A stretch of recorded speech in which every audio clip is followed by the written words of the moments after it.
Good morning students. आज हम लोग मोशन को डिस्क्राइब करने के लिए 3 इक्वेशंस को डिराइव करने वाले हैं। आपको दिखाई दे रहा होगा बाबू, हमने लिख रखा है इक्वेशन ऑफ मोशन, जिसका डेरिवेशन हम लोग आज करने वाले हैं। इक्वेशन ऑफ मोशन, ठीक है। इसको हम लोग डिराइव करने के लिए हमने एक ऑब्जर्वेशन किया और उस ऑब्जर्वेशन में हमने कहा कि मान लीजिए कि एक ऑब्जेक्ट है और उसके मूवमेंट को हम ध्यान में रख रहे हैं। अभी हमने देखा कि उसके मूवमेंट का स्पीड u है। कुछ देर तक वो मूव करते रहा, तो मूवमेंट में उसमें कुछ देर तक मूव करते रहा तो उसकी वेलोसिटी u से बदल के v हो गई। डेफिनेटली उसमें कुछ ना कुछ एक्सेलरेशन रहा होगा। उस एक्सेलरेशन को हम लोग मान लेते हैं कि a है। और जितने टाइम तक हमने ऑब्जर्वेशन किया, उस टाइम तक ऑब्जर्वेशन के दौरान ऑब्जेक्ट ने डिस्टेंस कवर किया s। इस बात को हमने लैंग्वेज में भी लिख रखा है बाबू, आप देख पा रहे होंगे। हमने कहा है कि let an object is moving with initial velocity u after moving with uniform acceleration a for t time, its velocity becomes v. During this time, object covers a distance s. हमने ये डेफिनेशन हिंदी में भी लिख रखा है बाबू। यहाँ पे हमने कहा कि माना कि कोई वस्तु प्रारंभिक वेग u से गतिशील है, एक समान त्वरण a से t समय तक चलने के बाद इसका वेग v हो जाता है और इस दौरान तय की गई दूरी जो है वो s है। अब इस ऑब्जर्वेशन के बाद हम लोग इसको जो है प्रूव करने का प्रयास करते हैं और प्रूव करने के लिए हमने कहा कि डेफिनेशन ले लीजिए बाबू। देखा जाए, हमने डेफिनेशन से कहा है कि हम लोग पढ़े हुए हैं कि एक्सेलरेशन बराबर change in velocity by time. हमने एक्सेलरेशन त्वरण का परिभाषा पहले हमने पढ़ा था, वेग में परिवर्तन बटा समय। एक्सेलरेशन बराबर change in velocity by time, ठीक है। एक्सेलरेशन को हमने डिनोट किया a से और वेलोसिटी जो है शुरुआत में थी u और बाद में हो गई थी v। हमने दोनों को घटा दिया। यहाँ पे आप देख पा रहे होंगे बाबू, हमने v माइनस u किया तो चेंज इन वेलोसिटी निकल गई डिवाइडेड बाय टाइम t। अब ये जो t है, ये वाला t जब दूसरी ओर जाएगा तो मल्टीप्लाई होगा तो हो गया at और इधर बच गया बाबू v माइनस u। ओके, अब ये माइनस u जब इधर का ये जो माइनस u है, ये जब जाएगा दूसरी ओर तो इधर माइनस में, उधर चला जाएगा प्लस में। तो इस तरीके से हमारा ये पहला इक्वेशन बन जाता है बाबू, v is equal to u plus at। बड़ी आसानी से हमने मात्र 3 स्टेप में प्रूफ कर दिया। अब अगले स्टेप में हम आगे बढ़ने से पहले कहते हैं कि क्या निकाल लिया जाए, एवरेज स्पीड। क्यों एवरेज स्पीड? तो हमने देखा था कि शुरुआत में इसकी स्पीड कुछ और थी, लास्ट में इसकी स्पीड कुछ और हो गई, तो हमने दोनों स्पीड को ऐड किया और 2 से डिवाइड कर दिया, जैसा कि एवरेज हम लोग मैथमेटिक्स में निकालते हैं। तो हमने लिख दिया बाबू, एवरेज निकाल दिया v plus u divided by 2। Clear. अब हमारे पास एक फार्मूला है बाबू, आपको याद होगा, हम लोगों के पास एक फार्मूला है कि एवरेज स्पीड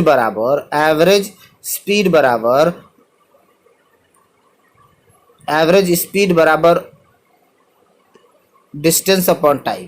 तो यहाँ से हम अगर डिस्टेंस निकालना चाहते हैं तो डिस्टेंस बराबर हो जाएगा हमारा स्पीड इंटू टाइम, जो कि फार्मूला यहाँ आपको दिखाई दे रहा है।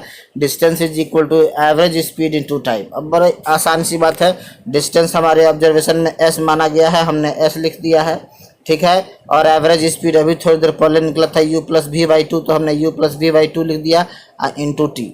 ओके, अब हम लोग अभी थोड़ी देर पहले v is equal to u plus at prove किए हुए हैं, तो हमने बस इस v के जगह पे यहाँ पे रख दिया u प्लस at। v के जगह पे हमने लिख दिया u plus at divided by 2।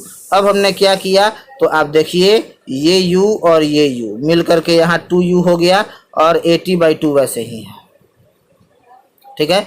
अब ये जो t है ये मल्टीप्लाई करे, सॉरी पहले ये डिवाइडेड बाई 2 जो है 2u प्लस at दोनों में डिवाइडेड बाई है, तो इस 2 से हम सेपरेटली डिवाइड करते हैं।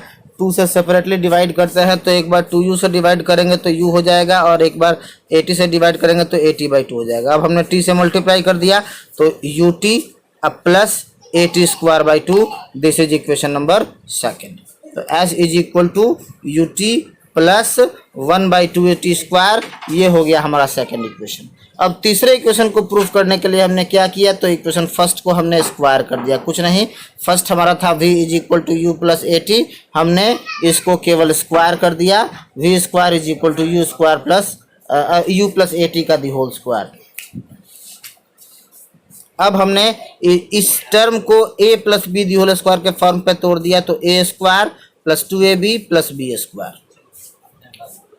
इसके बाद फर्स्ट वाले टर्म को हमने वैसे ही लिख दिया u²। बाकी जो दो टर्म्स हैं इसमें से और इसमें से हमने 2 और a कॉमन कर लिया है। यहाँ से बाबू 2 और a कॉमन कर लिया ऊपर वाले टर्म में, तो बचा है u और t, लिख दिया हमने ut। उसके बाद यहाँ 2 नहीं था, फिर भी कॉमन कर चुके हैं, तो ये 1/2 बच जाएगा। एक a कॉमन कर चुके हैं, तो एक a बच जाएगा और t² बच जाएगा। तो अब ये ut + ½ at² अभी हम लोगों ने प्रूफ किया है यहाँ पर कि ये s है, तो बस ut + ½ at² के बदले में हमने s लिख दिया। तो v² = u² + 2as, ये तीसरा इक्वेशन हो गया मोशन का, ये वाला तीसरा इक्वेशन हो गया मोशन का। तो इस तरीके से हम लोगों ने तीनों इक्वेशंस ऑफ मोशन को बड़ा आसानी से डिस्क्राइब कर लिया। ठीक है, अब आप क्या करेंगे कि इन इक्वेशंस ऑफ मोशन पे बहुत सारे न्यूमेरिकल्स आपको अपनी किताब में मिलेंगे। आप उन न्यूमेरिकल्स को बनाइए, और न्यूमेरिकल्स को बनाने के बाद यदि कोई प्रॉब्लम होती है, न्यूमेरिकल्स को बनाने के बाद यदि कोई प्रॉब्लम होती है, तो उस प्रॉब्लम को आप हमसे शेयर कीजिए। हम लोग उस प्रॉब्लम को सॉल्व करने का प्रयास करेंगे अगले सेशन में। आप मेरे पर्सनल नंबर पे व्हाट्सअप कर सकते हैं।